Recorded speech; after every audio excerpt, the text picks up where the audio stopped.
একদম সহজভাবে আজ আমি আপনাদের হায়দ্রাবাদি চিকেন বিরিয়ানি করে দেখাবো।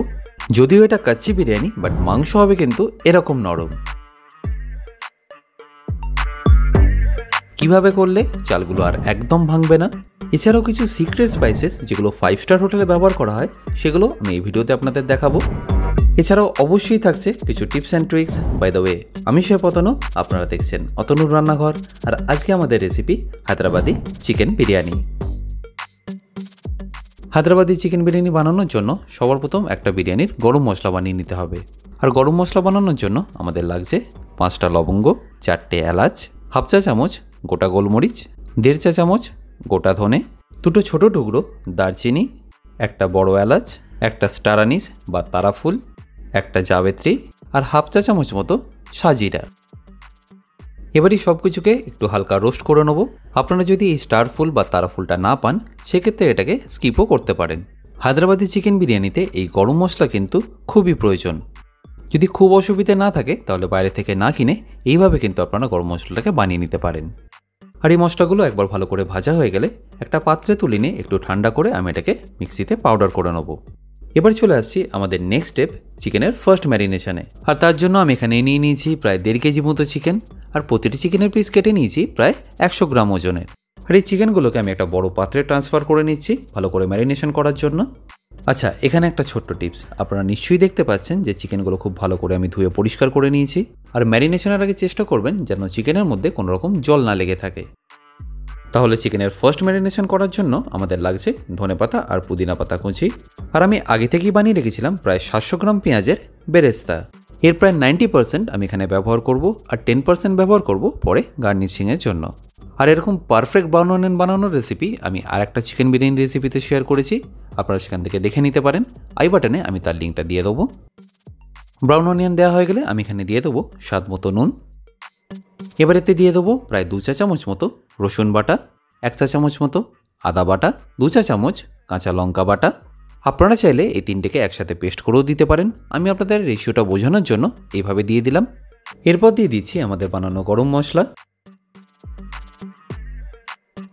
রঙের জন্য আমি এখানে ব্যবহার করছি 2 চা চামচ কাশ্মীরি লঙ্কার গুঁড়ো আর 1 চা চামচ হলুদ। আর মশলায় লাস্টলি আমি ব্যবহার করব 2 চা চামচ ধনে গুঁড়ো আর 1 চা চামচ মতো সাজিরা।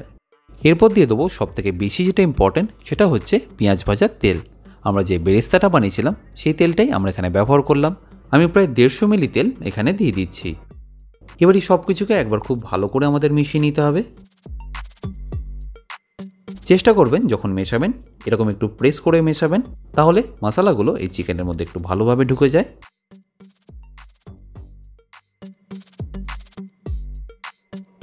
তাহলে আমাদের চিকেনের ফার্স্ট ম্যারিনেশনটা হয়ে গেল। আর এটাকে একটু কম্প্যাক্ট করে রাখার জন্য আমি একটা ছোটো পাত্রের মধ্যে এটাকে ট্রান্সফার করে নিচ্ছি। দেখতেই পেলেন একদম ঘরোয়া উপকরণ, কোনো রকম আপনাদের অসুবিধা হবে না। আর এই ম্যারিনেটেড চিকেনগুলোকে আপনাদের রেখে দিতে হবে মিনিমাম কিন্তু 3 ঘন্টা। যদি ওভারনাইট রাখতে পারেন তাহলে কিন্তু ওয়েল অ্যান্ড গুড। আর বেশিক্ষণের জন্য রাখলে অবশ্যই কিন্তু এটাকে ফ্রিজে রাখবেন। হায়দ্রাবাদি বিরিয়ানির জন্য পারফেক্ট কিন্তু লং গ্রেন বাসমতি রাইস, আমি ওখানে সেটাই নিয়ে নিয়েছি। এছাড়াও আপনারা চাইলে একটু ছোট সাইজের বাসমতি রাইসও নিয়ে নিতে পারেন। এবার এই চালটাকে 2-3 বার ভালো করে ধুয়ে নিয়ে রেস্টিংয়ে রেখে দেবো প্রায় 1 ঘন্টা মতো।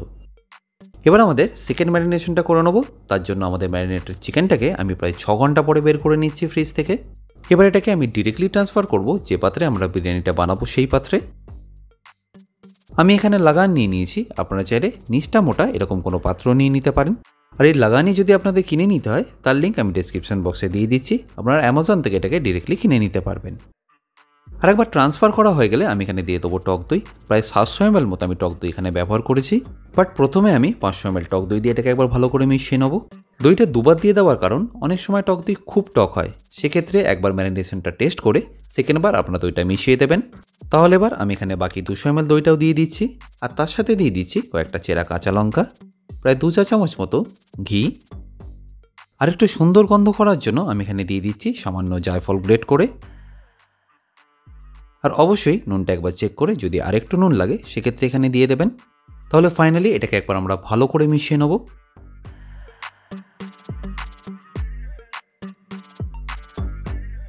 আপনারা তো নিশ্চয়ই দেখতে পাচ্ছেন এই তেলটা আর ঘিটা কিভাবে উপরে উঠে এসছে। চেষ্টা করবেন আপনাদের ম্যারিনেশনটা যেন ঠিক এরকমই হয়। এবার একটা হাঁড়িতে আমি জলটা গরম করে নিচ্ছি বিরিয়ানি চালটা বয়েল করার জন্য। বাট তার আগে জলটাকে ফ্লেভার দেওয়ার জন্য আমরা এরকম একটা পটলি বানিয়ে নেব। এই পটলিটা বানানোর জন্য আপনাদের কী কী দিতে হবে সেটা দেখে নিন। তার জন্য যে কোনো সুতির কাপড় বা এরকম মাসলিন ক্লথে নিয়ে নিচ্ছি 2 টুকরো দারচিনি, কয়েকটা এলাচ, 3-4টে লবঙ্গ, একটা তেজপাতা, সামান্য সাজিরে।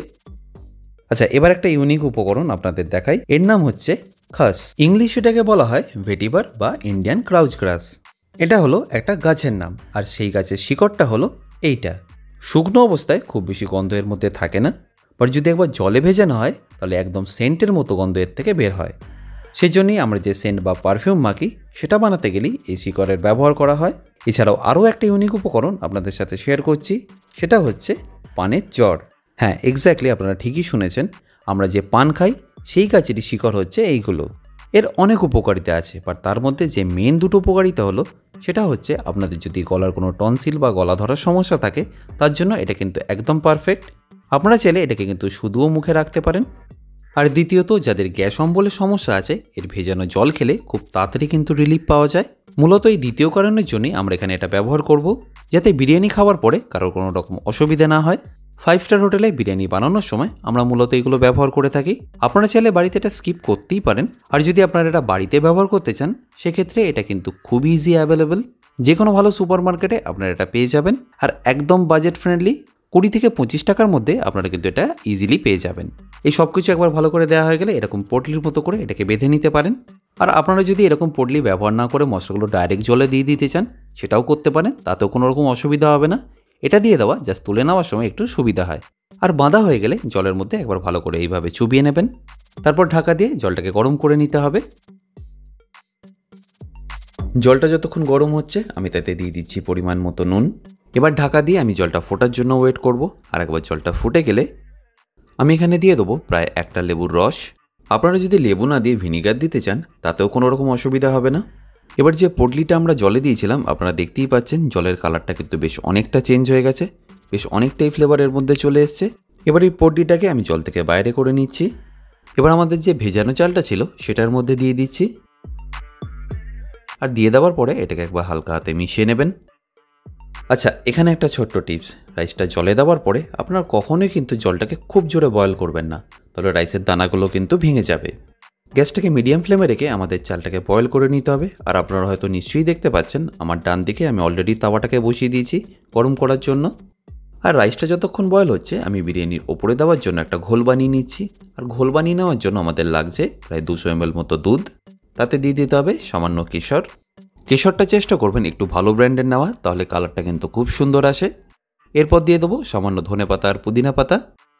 আর একটু ভালো গন্ধ আনার জন্য আমি এখানে দিয়ে দিচ্ছি প্রায় 1 চা চামচ মতো কেওড়া জল, 1/2 চা চামচ মতো গোলাপ জল। ব্যাস, তাহলেই রেডি। আর একবার ভালো করে মিশিয়ে নিয়ে আমি এটাকে সাইডে রেখে দিচ্ছি। এতক্ষণে অবশ্যই রাইসটাও আমাদের হয়ে গেছে। এবার চলুন আমি আপনাদের রাইসটাও দেখাচ্ছি। এই জায়গাটা হায়দ্রাবাদি বিরিয়ানির কিন্তু খুব ইম্পর্টেন্ট। রাইসটা আপনারা কীভাবে চেক করবেন সেটা দেখে নিন। যেহেতু এটা কাচ্চি বিরিয়ানি মানে চিকেনটা কিন্তু একদমই কাঁচা, তাই রাইসের ফার্স্ট লেয়ারটা আমাদের একটু শক্ত দিতে হবে। 7 থেকে 8 মিনিট মিডিয়াম ফ্লেমে রাইসটা কুক করে নেওয়ার পরে একটা জালির মাধ্যমে এইভাবে তুলে নিয়ে হাতে চিপলে দেখবেন রাইসটা কিন্তু ভাঙবে না, বাট আপনারা নিশ্চয়ই বুঝতে পারবেন যে রাইসটা একটু নরম হয়ে গেছে। তাহলে আমাদের রাইসটা তখন 60% মতো হয়ে যাবে। এবার এই রাইসটা আমরা চিকেনের উপর ছড়িয়ে দেবো।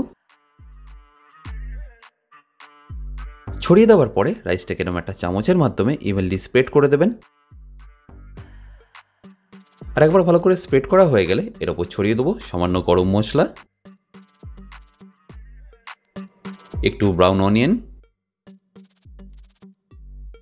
তারপর আমরা যে ঘোলটা বানিয়েছিলাম সেটাও একটু ছড়িয়ে দেবো।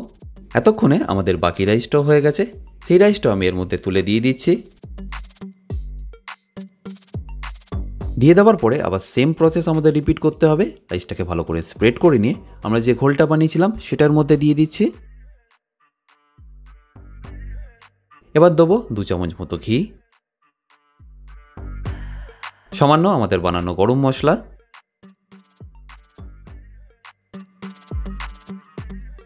আর সবশেষ ওপর থেকে ছড়িয়ে দেবো সামান্য বেরেস্তা। ব্যাস এবার ফাইনালি আমি এটাকে দম দেওয়ার জন্য সিলভার ফয়েল দিয়ে কভার করে দেবো। আচ্ছা, এখানে আমাকে অনেকেই জিজ্ঞাসা করেছিলেন যে আমি সিলভার ফয়েলের ওপর এই জলটা কেন ব্যবহার করি। কারণ একটা সিলভার ফয়েলের ওপর যখন জল ছিটিয়ে আর একটা সিলভার ফয়েল তার উপরে চাপা দেওয়া হয়, এই জলটা কিন্তু এখানে আঠার মতো কাজ করে। ঠিক একই প্রসেসে একটু জল ছিটিয়ে আমি আরেকটা সিলভার ফয়েল চাপা দিয়ে এটাকে একবার ভালো করে মুড়ে নিচ্ছি। তারপর আমি আপনাদের দেখাচ্ছি এটা কিভাবে কাজ করে।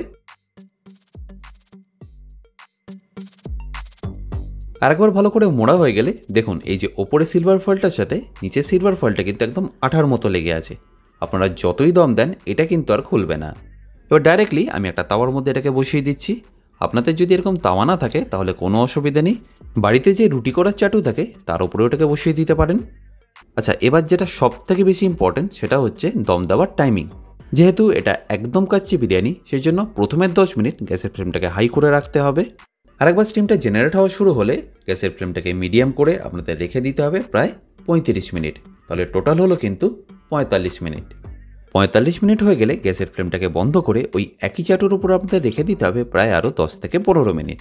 আর যতক্ষণ ওখানে বিরিয়ানিটা দম হচ্ছে আমি ঝটপট একটা রায়তাও আপনাদের বানিয়ে দেখাচ্ছি। আর রায়তা বানানোর জন্য আমি এখানে নিয়ে নিচ্ছি প্রায় 300 গ্রাম মতো দই। দইটাকে একবার ভালো করে ফেটিয়ে নিচ্ছি। আর রায়তা বানানোর জন্য বেসিক যে ভেজিটেবলগুলো লাগে সেগুলোই নিয়ে নিচ্ছি। কিছু পেঁয়াজ, শসা আর টমেটো, এগুলোকে আমি একটু ছোটো ছোটো করেই কেটে নিয়েছি। এগুলোকে দইয়ের সাথে একবার ভালো করে মিশিয়ে নিয়ে ওপর থেকে ছড়িয়ে দেবো সামান্য ভাজা জিরে গুঁড়ো। আর 1 চামচ তেল দিয়ে আমি একটুখানি রসুনও ভেজে রেখেছিলাম, এই ভাজা রসুনটাও আমি এর মধ্যে দিয়ে দিচ্ছি। এতে কিন্তু এর টেস্টটা অনেক গুণ বেড়ে যাবে। এবার দিয়ে দেবো 1/2 চা চামচ মতো কালো নুন, আর সাথে দিয়ে দেবো আমাদের রেগুলার নুনও। আর সবশেষে একটু ধনেপাতা ছড়িয়ে এটাকে একবার ভালো করে মিশিয়ে নেবো। রায়তা তো নিশ্চয়ই আপনারা অনেকবার খেয়েছেন, বাট এই পদ্ধতিতে একবার বানিয়ে দেখতে পারেন, দারুণ লাগে কিন্তু খেতে। এবার এই রায়তাটাকে পরিবেশন করার জন্য আমি একটা বোলে ঢেলে নিচ্ছি, আর সাথে করে নেবো একটু গার্নিশও।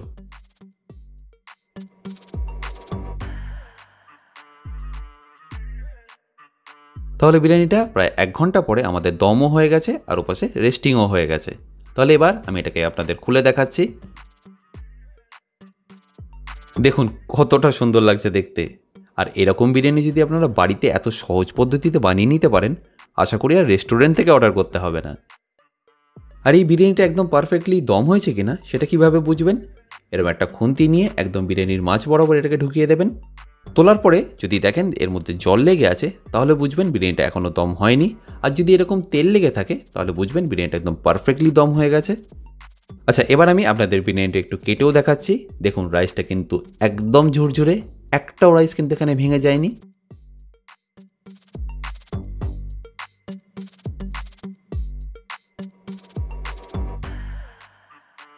এখানে আমি হাঁড়ির নিচটাও আপনাদের একবার দেখাতে চাই।